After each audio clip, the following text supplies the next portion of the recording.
Ladies and gentlemen, I hope you enjoyed your lunch. Welcome to the Foreign Correspondents Club, to another of our club lunches. My name is Tim Huxley. I'm the second vice president of the FCC. Just to remind you all, please switch off your mobile phones, etc. Just to give you an update on a couple of upcoming events that we've got looming. As ever, our incredibly popular quiz night, which takes place tomorrow. That's fully sold out. But something particularly for the journalists and correspondents here, on the 20th of November, we have a workshop on hostile environment logistical preparation, particularly relevant for freelancers who maybe don't get that provided by their newsroom. And on the subject of newsrooms, on the 23rd, we have one of our popular Zoom events of Gina Chua talking about the future of the newsroom. Today, we're delighted to welcome to the FCC Captain Alan Loynd, Salvage Master, marine consultant, who has recently published a ripping memoir, All at Sea, which is available here, which is a great reflection really on the changes that have taken place in the maritime industry over the last 50 years.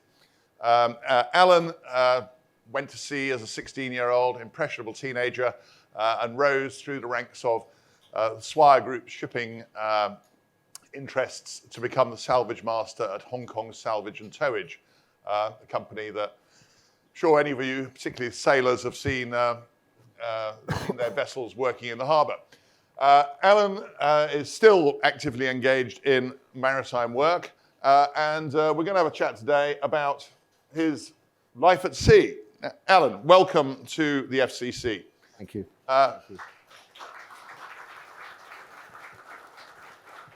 Now, what sort of sparked the desire as a teenager to leave the idyllic country setting of Branscombe in Devon to pursue a career at sea? And why do you say in the last paragraph of your book, "I'm relieved that none of our children wanted to follow in my footsteps"? I was born 8 years after the Second World War, and we still had rationing in the UK. I actually have my ration book at home. And although we lived in an idyllic place, and as kids we had a wonderful time, there were no jobs. It was a pretty austere time in the UK. But every adult that I knew, my dad, all my uncles, every grown-up had been in the war. And although they didn't talk about the war, they did talk about the places they'd been. And they'd been to, my father in the Royal Navy had been to Australia, Hong Kong, Japan. He was in Hiroshima when it still glowed in the dark. He was on the last British warship out of Batavia before it became Jakarta. Stories like that fired my imagination, and I always wanted. I can't remember a time when I didn't want to go to sea, and luckily it was a job that suited me. But it was a job where we had big crews, we had a real social life on board, we had enough people to form a football team when we were in port. We had a long time in port because we carried general cargo, which took a long time to load and discharge. So we got to visit places and see places. If we were going around the Pacific Islands and we had less than 2 nights in any port, we thought we'd been cheated. And if we had less than a week in Hong Kong, there would probably have been a mutiny. Now, container ships, which are just steel boxes carrying steel boxes, they arrive in Hong Kong at 8 in the morning and they're gone by 5 in the afternoon. It's not the same. The crews are very small. You've only got maybe 15 people on an ocean-going vessel, so you hardly ever see anyone else. It's a pretty lonely life, and you don't get to go ashore. So I'm glad my kids did. I had a lot of fun, but I'm glad my kids didn't follow me. So you started in the Royal Fleet Auxiliary, and then you joined the Swire Group's deep sea shipping company, the China Navigation Company. And as you say, one of the great privileges of seafaring at the time was that It was these break bulk ships. As you say, that was one of your first ships, the Hupei. That was an interesting one, wasn't it? Because it wasn't really built for tropical climes. No, it was built as the Sidonia for Anchor Line, I think. It was built to go across the North Atlantic, but it was too small. So apart from having very seasick people on board, it also tended to damage a lot of the cargo because it was too small to handle the weather in the North Atlantic. So Swire bought it and called it Hupei, and like most of their ships, it was built for Northern Europe, so it had brilliant central heating and no air conditioning. This was before global warming, so we didn't know it was hot. So after Hupei and various other ships, you became the chief officer on the last of the Swire Group's passenger ships, the Coral Princess. Now, it wasn't quite life of cocktails with wealthy widows, was it? I mean, and you got involved in an interesting social engineering project along the way. Yes, she was a fine chap. As chief officer, I loved the passenger ship because the cargo walked up the gangway on its own. I didn't have to do anything. And we did most of the year in Japan doing seminar cruises, and then 3 months of the year between Hong Kong and Fremantle doing fly cruises for Australians. But in between the two seasons, we very often did things like cruises to nowhere from Hong Kong. And we were chartered once for a week by the Singapore government because Lee Kuan Yew was convinced that if male graduates married female graduates, they would produce super babies. And he was so convinced of this that they chartered the Coral Princess, and free of charge, they put on 300 male graduates, Singaporeans, of course, 300 male, 300 female graduates in groups of 10. And it was all free. I think we took them to Malacca and Phuket, nice places like that. The only thing they had to agree was they would go on meeting in their small groups of 10 for at least 6 months after the cruise. And the plan was they would canoodle in some way and end up marrying each other and producing super babies. Any evidence it worked? Well, if it did, I should warn you, if it did, those kids would be about 40 years old now, so they'd just be coming into positions of power. So, personally, I'm very worried. But we were, the other impact of that was that the ship's officers were warned that if they so much as laid a hand or even looked at a female passenger, that would upset the balance. And that was a sacking offence. Not that any of us had ever even contemplated that. After the Coral Princess, which famously then got sold to the owners of Parkview in their first venture into shipping, you moved to a completely different type of ship, supertanker, Swire's only supertanker at the time, the Eriskay. And now then, these ships are so big that they often discharge offshore buoys. So it's long way from your original desire to go and see palm trees and hula girls in the South Pacific. Yes. But it did mean you got to see a war, didn't it? Yes. The Iran-Iraq war was going on at the time, and I always had an inferiority complex, I think, because, as I said, growing up, everyone I knew had been in the war, and I think they sort of looked down on us because we were soft. We hadn't gone through that. So like a fool, I volunteered for the Eriskay, just to go to the Persian Gulf and be... And we got away with it. I'm still here. But I mean, at the time, tankers were getting hit every day. Yeah, and the Iraqis were trying to cut off the Iranian economy by hitting tankers. So you were trying to hide from the Iraqi. I mean, it's a bit difficult. That thing's a third of a mile long. We travelled through the Persian Gulf at night, and we anchored behind islands during the day and hoped no one would notice. Although one day I was on watch and a Swire supply boat went past, an offshore supply vessel, and it was my old friend Dave Simpson. And he knew the Eriskay was a Swire ship, so we were keeping strict radio silence when Dave started broadcasting, Eriskay, is that you anchored behind Das Island? and I'm on the other end trying to shut him up without giving away our position. And we went that trip to Abu al-Bakush terminal, which was an offshore terminal. It had been attacked the day before we got there. And it was, as we were leaving the Gulf on the way out, they attacked it again and did a much better job. And I think it was operated by Total. I think 12 people were killed in the second attack, which we missed by a matter of hours.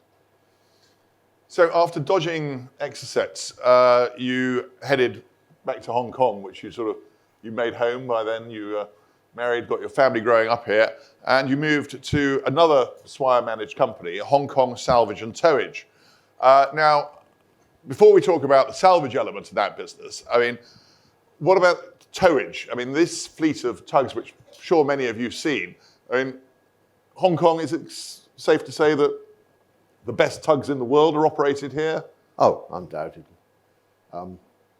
We did. I helped design them, of course. Oh, okay. We designed our own tugs when I was with Hong Kong Salvage. We didn't buy anything off the shelf because we thought we knew better than anybody else what we needed. And the tug captains in Hong Kong, they are driving those tugs 12 hours a day sometimes. They are probably the best in the world by quite a margin because they get more practice.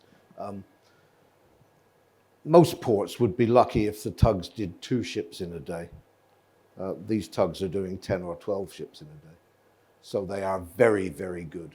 And the tugs are purpose designed for Hong Kong. And we were very, not that you can tell, but we were very proud of them. And they were superb. And the people that operated them were superb. And they become very much in demand when they've finished their service with you. I mean, they were being sold for about the same they cost originally. We reckoned we could run one for about 15 years. There are tugs in America and other quiet ports, New Zealand, which are over 50 years old. But we reckoned we could run a tug for 15 years and still sell it before it was clapped out for a reasonable price. And there are Hong Kong tugs, former Hong Kong tugs now in the Republic of Ireland, in the UK, in England, in Canada, Australia, the Philippines, Indonesia, all over the world. So they are, the only thing is, when we sold them to Australia, the crews initially rejected them because we'd been building bunks that were only 6 feet long, which was fine for a Hong Kong crew. And not for an Aussie. The Aussies didn't think so. No. Looking at the salvage part of the job, I mean, you've led numerous salvage operations. Each one is unique. I mean, if we look at one of the earliest ones, the Incheon Glory, when it went into the side of a cruise ship. Now, how does this work? I mean, who appoints you? How do you hear that there's been this collision? And how do you go about doing it? How do you make are you riddled with risk assessments and health and safety? I mean, how does it all work? And who pays you? Yeah. There is a Lloyd's casualty arm in London, and when they are informed of an accident, they tell everybody, and you subscribe to that.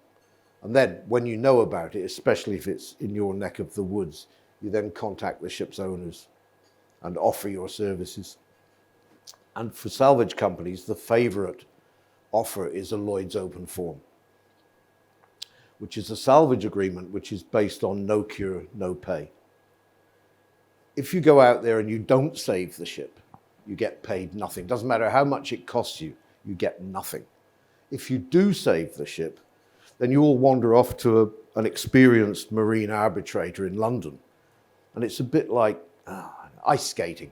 You get points for artistic interpretation and degree of difficulty, how many men you lost on the job and that sort of thing. And the arbitrator decides how much you will be paid.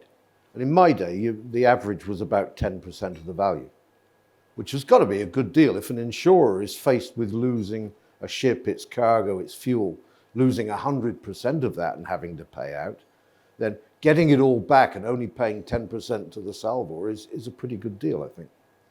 And both of those ships we had on Lloyd's open form because we happened to be closest and with tugs available. Now, when you charged off up the Taiwan Strait to get there, having chucked a load of equipment on the tug, you got there, didn't know what was really in those containers by then, and a slight modification to the dining room of the cruise ship. Naturally, when I arrived, I said, right, keep them together. We don't want them separating because that only lets the water in. It's not so good. I said, keep them together, whereupon there was a rending crash and they fell apart. And that was, as Tim said, the passenger dining room. And as I learned on the passenger ship, when things go wrong, you have to try and convince the passengers that you actually planned it like that for their entertainment. And the Germans obviously followed the same thinking because they had roped off that damaged area and set the tables up so the passengers were eating their breakfast looking through the hole in the side and not worried at all.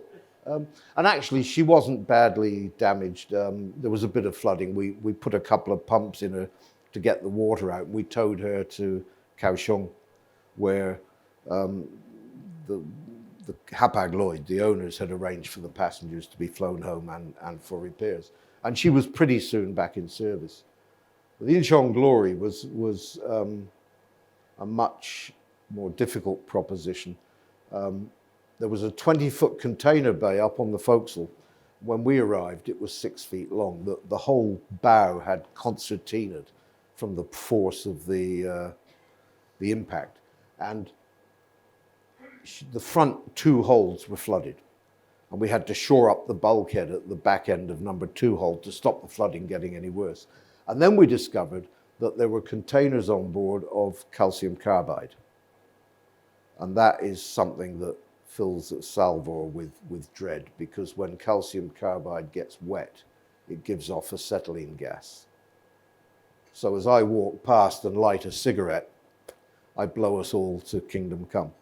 It's horrible stuff. And we didn't know where it was. We just knew that it was on board. It might already have been in the flooded cargo holds, or it might not. So we just had to stop the flooding getting any worse and hope for the best. The other thing was I couldn't tow it back to Hong Kong because there was no bow anymore to tow on.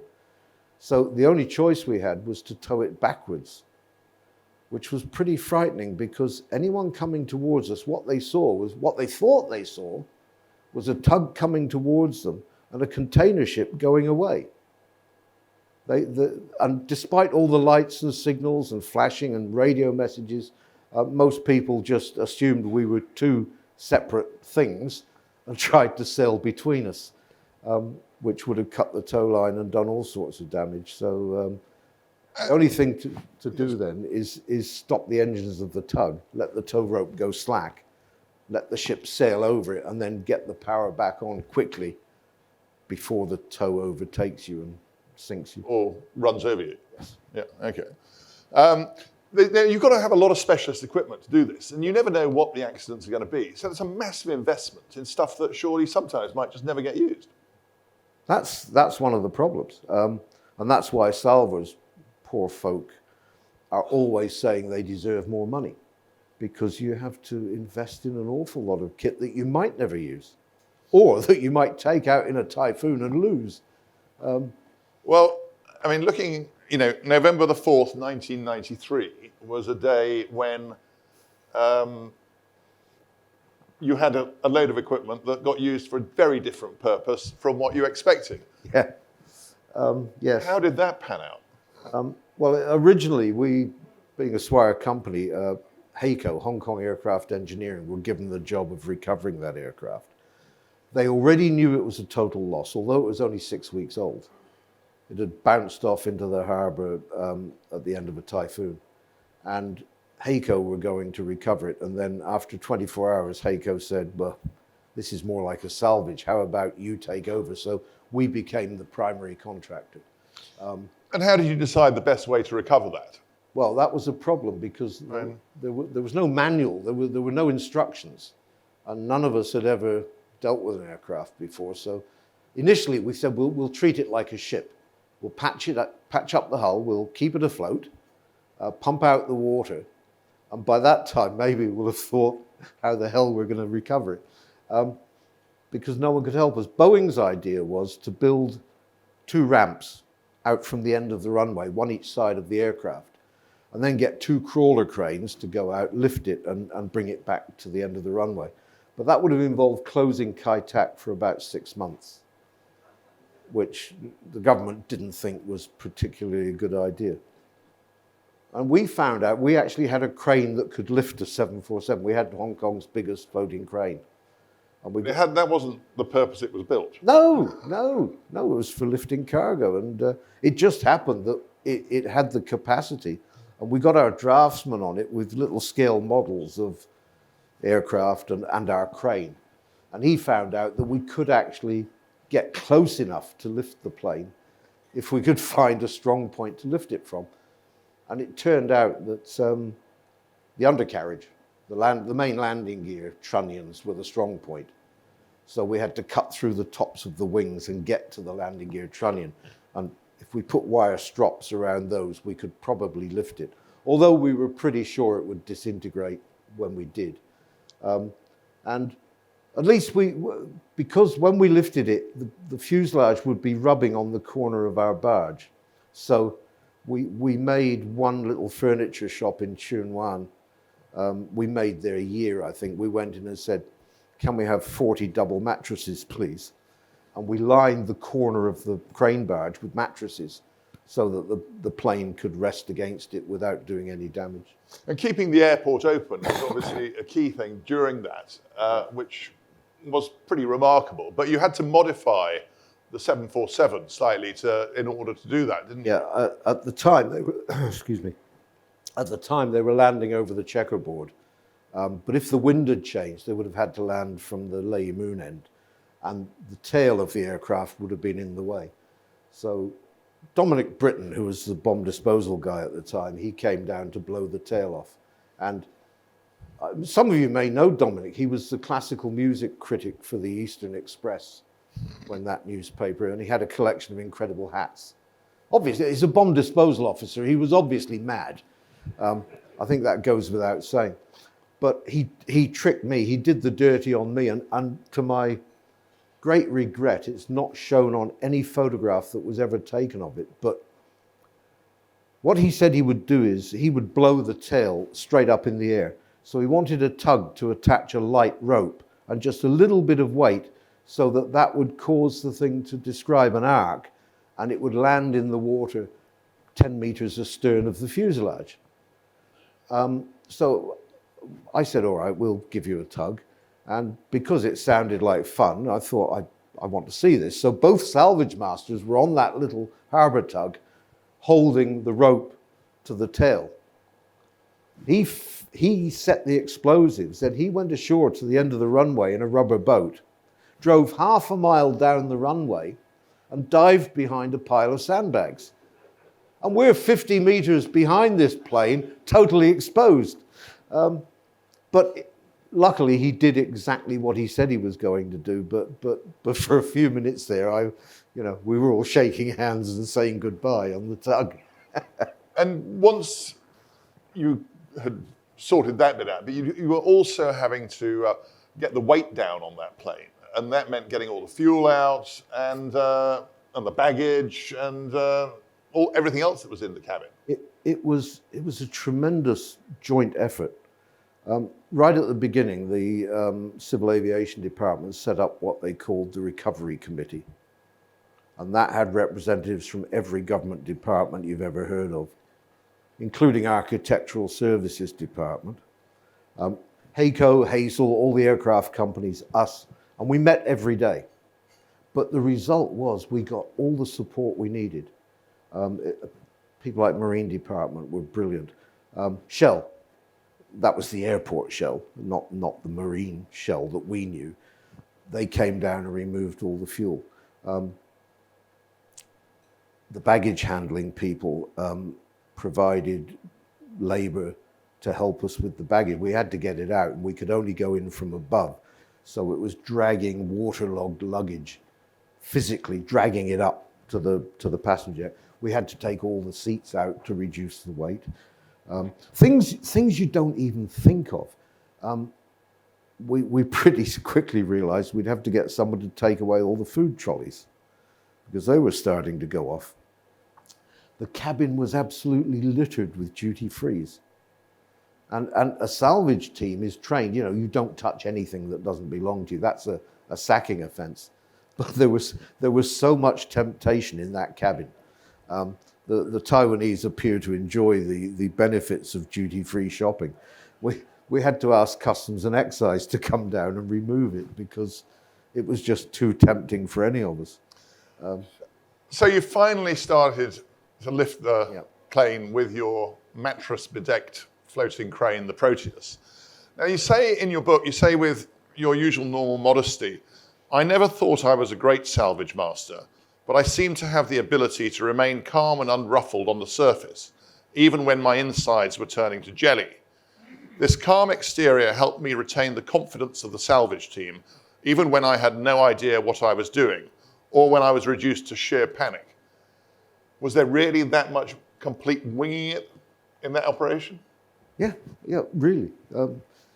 And somehow we always looked as if we knew what we were doing. But we were convinced when we lifted that it would disintegrate. It didn't. I stood there looking wise, but we got so lucky. Just the day before, we spotted people ashore building something, and we said, well, what are they doing? And the government said, oh, they're building the grandstand. What? And, salvors like to work in the dark. We like to work in the background. We don't like you to know what's going on in case it all goes wrong. But they built a grandstand for the world's press to watch this. And well, no, because we still thought it was going to fail. And then, as we lifted, just about that point there, the crew of the Proteus, the crane, had a pet dog, a puppy. And in all the excitement of people running around, waving their arms and shouting into radios, the dog jumped over the side. It was tied to the railing and it went straight over and was hanging itself. And George Blaney, our salvage engineer, was down on the wing and he said, Alan, you're hanging the dog. And we're just lifting. I said, bless the dog. But eventually I sent someone to recover the animal and it survived, at least till the next Chinese New Year dinner. But it fell over on the offshore side. The press didn't see it. And you can imagine if they had seen it, that would have been the headline in all the newspapers next day. Vile salvage team hangs dog. As it was, we got this on the front page of the Times because we managed to recover the aircraft. Yeah, and there it is, safely landed. But that wasn't the original place you were going to put it, was it? You had to sort of do a bit of... That's where Architectural Services Department came in. They'd sat on this recovery committee for 2 weeks saying absolutely nothing. And we'd always planned... You see, they had a sloping seawall at Capt. We couldn't get the crane close enough to land the plane back unless we could find a vertical seawall. And the only vertical seawall we could find was the Government Flying Services apron. So that's where we were going to land the aircraft, on Government Flying Services. And the day before we did it, Architectural Services finally put their hand up and said, we've just studied the Government Flying Services apron, and there are fuel tanks underneath. If you land the plane, it'll go straight through. So you can't land there, sorry. And the only other place was the taxiway bridge, which was so far up Capt. Nullo, none of us had even considered it, but we did a quick survey. We found we could get there. Our draftsman discovered if we approached at a certain angle, we would have 6 inches clearance over the parapet to land it there. So that's what we did. So pretty fine margins. Yeah, he was actually wrong. When he said 6 inches, it turned out we had 8 inches clearance. We sacked him, of course. So that closed that particular episode. And then you were involved in numerous other salvages, and then you left Hong Kong Salvage and Towage and became a marine consultant. dealing with other incidents in Hong Kong and around the area, none more so than the Sunrise Orient, which is their pristine bulk carrier sailing around the South China Sea, and there it is on Cheung Chau. What happened there? Well, they'd loaded a cargo of soil stabilizer, which is like cement, on pallets, plastic wrapped, so nice and slippery, in China. Then they came to Hong Kong for fuel, and they were rolling a bit as they came into Hong Kong. And all these slippery pallets started to slide around and all ended up on the same side of the ship. So she took an enormous list, and the crew decided it was a good time to jump off. Which I really don't blame them. And you always know when these things are planned, because if the crew get off with their suitcases packed and all their documents, you know it wasn't an accident. In this case, they left all their documents behind, so we knew it was genuine panic. And there was a passing Marine police launch, which rescued them all. Sadly, in all the excitement, nobody thought of stopping the engine. So the ship carried on up the harbour. And nobody called us and said, could somebody please come out and stop that ship before it goes aground on Cheung Chau? But they didn't, so it did. So that was an avoidable accident? Yeah, of course. Well, you got appointed to sort of oversee the recovery of the ship. And obviously the main thing there is to limit the pollution. And here is your some of the divers who worked on that project. Now, this is a pretty strange career choice, isn't it? Probing around in the pitch dark, sometimes you can't tell which is up or down except by the way the bubbles are coming out of your breathing equipment. I mean, who are these chaps who you've worked with, and are a pretty remarkable bunch of people? Yeah, there are still a couple of companies in Hong Kong that have, if you like, salvage divers, Williamson and Maritime Mechanic. These guys are from Maritime Mechanic. They've got other jobs. They maintain all the shark nets, if we still have them. But the problem is, look at them, look at their ages. I've known these guys for decades, and the problem is we're all getting older. Pretty soon they'll have to hang up their wetsuits, and there aren't there's nobody to replace them. There aren't enough youngsters coming through.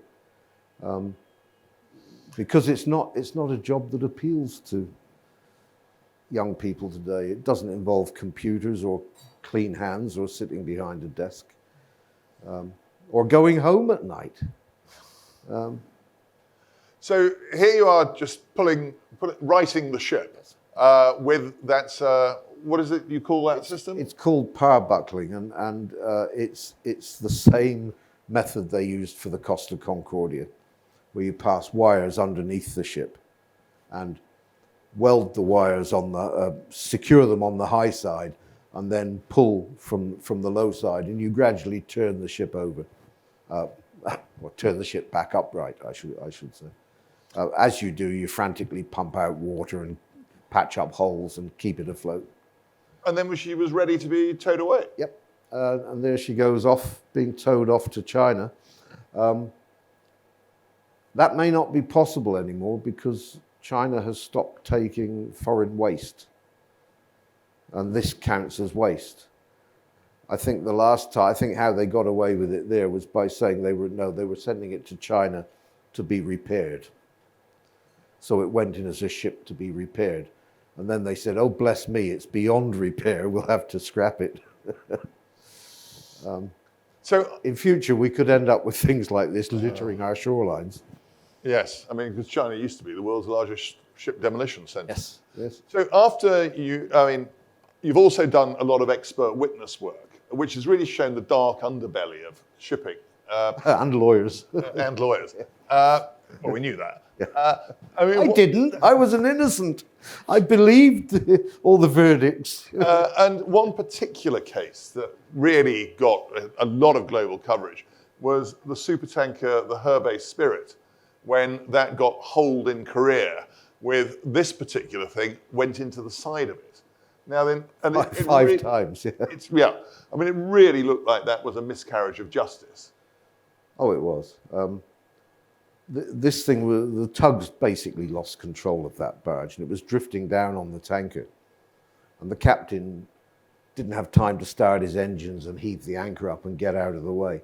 So he paid out all his anchor chain and he let his tanker fall back, and the barge passed just across his bow. So he avoided the collision. And the thing, they carried on towing off on his port side. And then the tow line broke and the wind blew the thing straight back on top of the tanker. And that time, nothing they could do to escape. And yeah, the worst oil pollution case in South Korean history. And it destroyed a lot of fish farming, fish culture zones. There were suicide. It was a horrible business. But the crew did an incredible job. First of all, they avoided the collision once. And when it did happen, they did everything right. They did everything that I would have done. If I'd been there with the salvage team when it happened, they did everything that I would have done. And they did it blind, because as that crane passed down the side, it did a lot of damage. It knocked off all the floodlights on deck. It knocked off their satellite communications dome. So they couldn't even report to their owners what had happened, because they'd lost communication. But they did a great job, and for that they were, as happens repeatedly these days, they were arrested and sent to prison. For some considerable time they were detained, weren't they? Yeah, I mean, they were in Korea for, well, when I met the chief officer, he had an 18-month-old son that he'd never seen.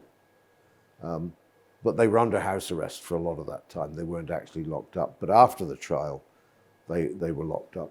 So if that can happen to you, you go to sea and you've done a great job and everything, but you can still get banged up for 18 months. It's hardly surprising that people aren't going to sea. Yeah. It doesn't. Well, the Hong Kong realized that, and now we're training as many youngsters as we can, and we are starting to get youngsters coming through the system again. But there's a big gap from my age group down to student age groups. There aren't a lot of people in between. And the COVID situation doesn't exactly help, does it, when you can't get off the ship? There are crews now that signed on for a 4-month trip, have been there for 2 years. You hear people complain about 21 days quarantine in Hong Kong. Think about being stuck on a ship for 2 years now. No one to talk to, no chance of getting off. And all the time worried about your wife and kids at home who are having to put up with and deal with life ashore. It's pretty bad. On that not quite cheerful note, I think we're going to hand over to questions now. If anybody has any questions, please raise your hand. We'll bring a microphone to you. If you can identify yourself, then we'll do our best. First one here. Nigel Sharman, associate member. You will have seen the efforts to free the Ever Given in the Suez Canal. Would you have done it differently? Could you have done it quicker? No. No, they reacted pretty promptly, and there was very little else they could have done. That kind of accident has happened before. It will happen again. That one just made the headlines because it got pretty well stuck, and they couldn't just heave it off at the first high tide, which is what normally happens. But ships are getting so much bigger now. Well, that early slide we saw of the old Hupei, when containerization arrived, they chopped her in half, pulled the ends apart, and fitted a container hold in the middle. And we could carry on the Hupei, we could carry 120 containers. We were quite proud of ourselves. These ships now are carrying 24,000 on a single ship. They are massive. And when they get stuck, and they will, it's a big job to get them out, I'm afraid. And they had to fly in all the equipment for that, didn't they? When there didn't seem to be enough. No, the Suez Canal Authority have some tugs, but again, from the days when ships were much, much smaller, they didn't have anything that could deal with a ship that size. We actually worry now in salvage, because when if you've got a container ship in trouble with 24,000 containers, just offshore or aground on a remote island, how are you going to get them off? Where are you going to find a crane that can lift from such a height? They've had salvages in recent years where they've tried to discharge using helicopters because that's the only way they could get cargo off, and that's ridiculously expensive and takes forever and ever. Or passenger ship, the newest, biggest passenger ship, passengers and crew together, over 9,000 people. They get caught in a typhoon out there. How are you going to get 9,000 people off? Where are you going to find a ship that can even take 9,000 people? Because that's the only one. And if that gets into trouble, we don't know how we're going to deal with it. So size isn't always as good as it sounds, he said knowingly. Any further questions? Yes.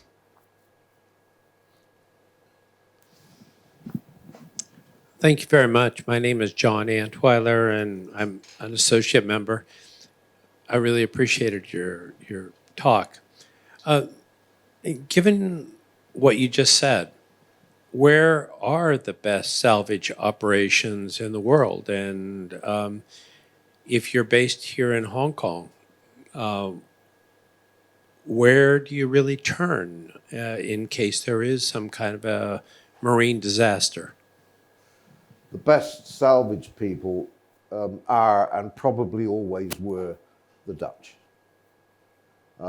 Smit, Weissmuller, companies like that. Weissmuller is now part of Maersk, AP Moller Group. But they're still in business and they're very, very good. And they have, well, in the case of Smit, they have facilities in Singapore. And Hong Kong Salvage, as a small salvor, I mean, those jobs you saw, we did ourselves. But if we had a really big job, we knew we needed backup. We tended to work with Smit in Singapore.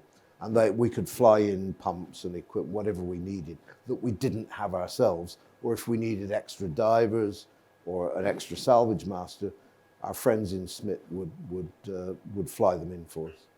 So we needed a bigger brother sometimes. And the Dutch are the best. And is that because they've got so much experience of sort of keeping the water out of Yes, out of Holland? I think it is. It's just something they've always had to do, I think, and they've become very, very good at it. I don't know if you remember the what was it called? The one that went aground in Branscombe, my home village. MSC Napa. Oh yes, thank you. yes. Yes. Done. Thank you, Robert. Smit got that job. And of course, it's my home village. So I phoned Smit, because salvage is a fairly small business. We all tend to know each other. So I phoned my friends in Smit and I said, look, guys, down there, the natives are really, really unfriendly. What you need is a local translator who can smooth. I mean, they knew me well enough to tell me to get lost. And when I went home on leave, the MSC Napoli was literally half a mile from my front door. And I was stuck in Hong Kong. I didn't get the job. It's still, not that it rankles, you know, not that I'm bitter. There were quite a few cases of people foraging amongst the cargo who got washed up on that. I mean, is that a normal sort of occupational hazard?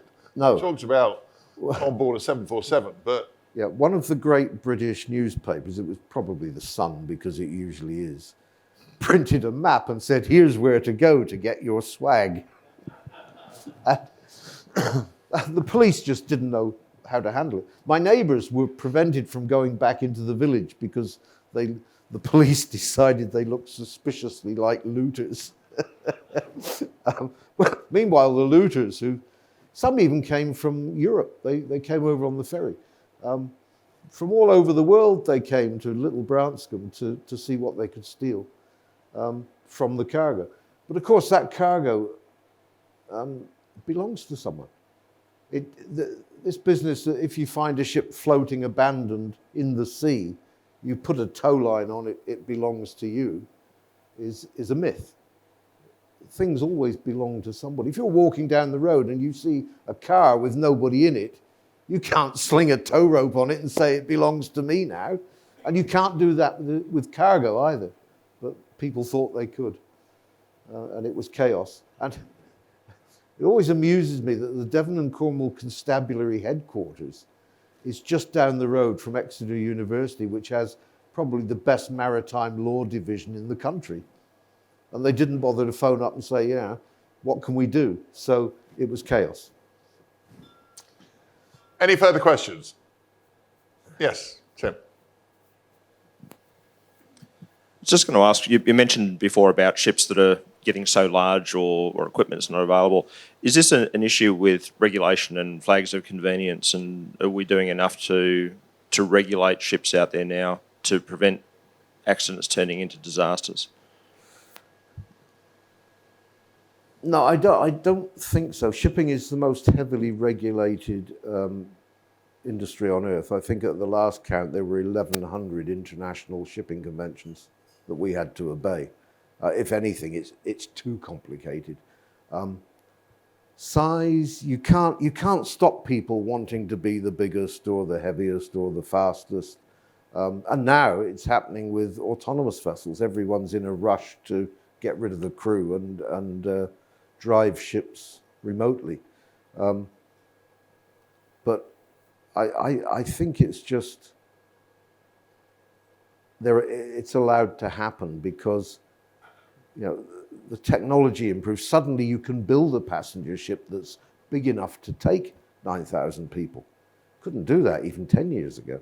Suddenly you can build a container ship that carries 24,000 containers.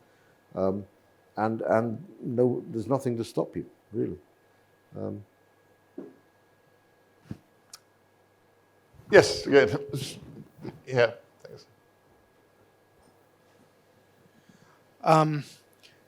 Any thoughts around capabilities for salvage in Africa? Now, to your point, ships are getting bigger, ships can go anywhere, and in a place like Asia, that I assume is fairly well kitted out for salvage, that's okay. But if you go to certain ports in Africa, which have not been upgraded maybe in decades, what's the state of salvage there? That's a good question. I think we saw that with the Wakashio case, the ship that went aground, the ship that failed to avoid Mauritius, which I still think was remarkably careless. That was the one where they were looking for a good internet. Yeah, they wanted or a phone signal or something. Yeah. And that again is a problem that we didn't have in my day. We didn't have phones, so we didn't need signals. But sorry, the Wakashio happened, and nothing was done for quite a long time because they had to bring the salvage resources in from Singapore and Cape Town, and that's an awfully long way. There isn't much that I can think of between Cairo and Cape Town down the east coast, or up the west coast, come to that. It's not well served. And to be fair, it's not, apart from around the Cape where there are brilliant salvors, the rest of Africa doesn't see a massive amount of shipping. Suez Canal, they have salvors in Egypt. Cape Town, they have salvors. The rest of Africa, really not. So is the only solution like what the UK government once did of having a salvage tug on charter in case a ship gets in distress? Yeah. But that's going to require quite a lot of coordination amongst countries, and as ever, who's going to pay for it? And you can justify it perhaps in the North Sea, which is very busy and very rough in winter, and you can make a good solid case. And once they had the tug in place, it did save a lot of people from disasters, so it justified its existence. But in the remoter areas of the world, like Africa, how would you justify the expense? Did we have, yes, one last question. Sorry to ask you one more time, or ask you another question, which is, you save a 747 or you save a ship, what happens to these salvaged vessels? What happens to them at all? Or they just go back to the owners, or what? Yeah, provided they pay. We hang on to them. You know, the old expression, when you've got them by their hearts and minds will follow.